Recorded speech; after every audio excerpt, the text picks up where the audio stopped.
Wangu ni Ferdinand Kabyemela, ni mkurugenzi wa masoko na mauzo shirika la Posta Tanzania.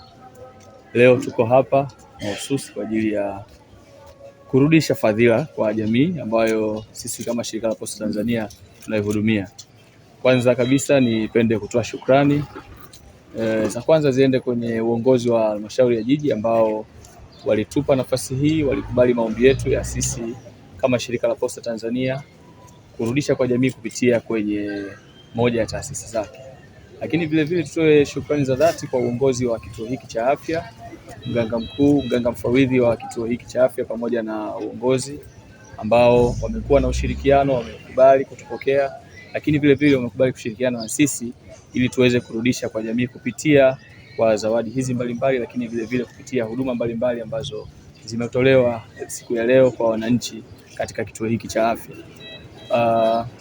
Wito wangu kwa wananchi ni kujitokeza kwa wingi kupokea huduma hizi ili waweze kupata faida kupitia fursa hii iliyojitokeza katika kituo hiki cha afya. Lakini vile vile sisi kama shirika la Posta Tanzania, huu sio mwisho, bali tutaendelea kurudisha kwa jamii kupitia taratibu zingine, kupitia taasisi zingine ambazo tutashirikiana nazo katika kuona namna sahihi ambayo tunaweza give back to the community, kwa sababu tunasema jukumu la kurudisha kwa jamii ambayo unaihudumia ni jukumu endelevu, sio jukumu la mara moja na sio jukumu la mara mbili. Kwa hiyo tutaendelea kufanya hivi mara kwa mara ili kuhakikisha kwamba wale tunaowahudumia katika huduma zetu tunazozitoa, basi na wao wanakuwa sehemu ya wanufaika wa ile faida ambayo tunaipata sisi kama taasisi ya serikali. Kwa hiyo basi nitumie tu fursa hii kuendelea kuhamasisha wananchi kuendelea kutumia huduma zetu za shirika la Posta Tanzania. Hivi sasa hivi ni mwanzo wa mwaka, basi niwakumbushe wamiliki wote wa masanduku ya barua waweze kulipia masanduku yao ya barua, lakini vile vile na wale wote ambao wanamiliki masanduku ya barua waweze kuisha taarifa zao za masanduku ya barua. Dr. Hakim Hozia ni Clinical Service Coordinator katika kituo cha afya Buguruni, lakini pia ni mwakilishi wa mganga mfawidhi wa kituo. Kwa namna ya kipekee kabisa napenda kuishukuru shirika la Posta kwa mchango wake mkubwa kufanikisha hili zoezi letu la afya la leo. Jamii tunaitegemea katika mambo mengi, ikiwa pamoja na katika kazi za shirika zinazofanyika. Kusafirisha vifurushi na vipeto, tunategemea jamii hii. Kwa hiyo tupate jamii yenye afya, tumeona ni vyema tufanye uchunguzi wa magonjwa yasiyoambukiza kwa jamii yetu ya Buguruni. Kama tulivyoona, huduma tulizozitoa ni kupima magonjwa ya presha, sukari, kansa na magonjwa ya mfumo wa hewa. Lakini pia tunashukuru shirika ndio limetuwezesha kufanikisha zoezi hili.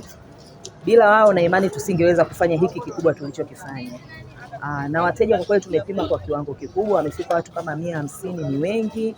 Kwa hiyo mmeweza kurudisha kwa jamii kwa jinsi hiyo, na sisi kama kituo kiukweli tunawashukuru sana, mmekuwa msaada mkubwa. Asilimia kubwa watu wamepata majibu yao, lakini pia wamepata matibabu kwa sababu tulikuwa na huduma za kimatibabu pia. Tunashukuru pia kwa zawadi ambazo zimefika kwa kina mama ambao wamejifungua. Pia ni msaada kwa sababu vitu hivyo kina mama huwa wanakuja navyo, lakini ina maana leo hawatanunua, watatumia hivyo ambavyo shirika la Posta limeleta. Sisi kama kituo, lakini pia kwa niaba ya mganga mkuu wa jiji, nawashukuru sana. Ninaomba muendelee kufanya hivi kwa vituo vingine. Mungu awabariki sana. Kwa taasisi nyingine, ukiacha kutoa huduma tunazozitoa kwenye jamii nje ya afya, tunaomba taasisi nyingine pia ziongeze nguvu kwenye masuala ya magonjwa yasiyoambukiza. Kama nilivyosema, magonjwa yasiyoambukiza kwa sasa hivi yanaenda kwa kasi kubwa ukilinganisha na magonjwa yanayoambukiza. Milioni 43 watu kwa mwaka 2021 wamekufa kwa magonjwa yasiyoambukiza.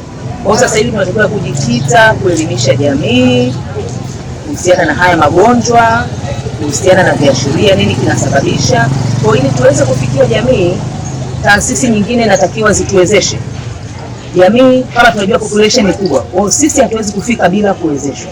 Ninaomba taasisi nyingine ziweze kutusaidia, kutuwezesha kifedha, kutuwezesha kwa hali na mali tuweze kufikia jamii kwenye kuelimisha kuhusiana na magonjwa ili tuweze kushusha viwango vya vifo vinavyotokana na haya magonjwa. Majina anaitwa Sister Betha Kadile, muuguzi kiongozi wa kituo cha afya Bulongo. Tunashukuru shirika la Posta kwa hili lililotokea na ambalo linaendelea, kwa kufikiria na kuamua kutuwezesha kufanya huduma hii ya kuihudumia jamii kwa ajili ya upimaji wa magonjwa yasiyoambukiza. Lakini pia tunawashukuru kwa huduma yao iliyotolewa kwa kina mama waliokwisha jifungua, kwa kuja kuwapatia chochote. Tunaomba pia mashirika mengine yaige mfano huo wa shirika la Posta, kwa sababu kitu alichokifanya ni kikubwa sana kwetu. Hatuna mengi ya kusema zaidi, tunaombea waendelee na moyo huu, waendelee kutuwezesha kama alivyoongea daktari, watusaidie vitendea kazi, vifaa. Wanapotusaidia huduma hizi na vitendea kazi, inakuwa ni rahisi kufikia jamii. Waendelee na hali hii ya kusaidia jamii. Asanteni sana.